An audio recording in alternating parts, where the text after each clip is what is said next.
எம்ஜிஆர்னா யார் தெரியும்ல, அவர் மாஸ்னா என்னன்னு தெரியும்ல.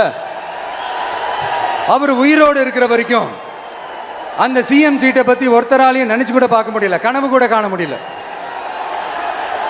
எப்படியாவது அந்த சிஎம் சீட்டை என்கிட்ட கொடுத்துருங்க, என் நண்பர் எம்ஜிஆர் திரும்ப வந்ததுக்கு அப்புறம் நான் திருப்பி கொடுத்துட்றேன்னு தன்னோட எதிரியை கூட மக்கள் கிட்ட கெஞ்ச வச்சவர் எம்ஜிஆர். எப்படி கெஞ்ச வச்சவர்.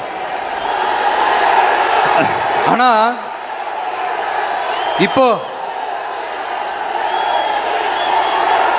அவர் ஆரம்பிச்ச அந்த கட்சியை, எம்ஜிஆர் அவர்கள் ஆரம்பிச்ச அந்த கட்சியை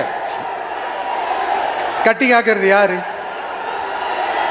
இன்னைக்கு அந்த கட்சி எப்படி இருக்குது அதை நான் சொல்லிதான் உங்களுக்கு தெரியணுமா? அப்பாவி தொண்டர்கள் அதை வெளியில சொல்ல முடியாம வேதனையில தவிக்கிறாங்க.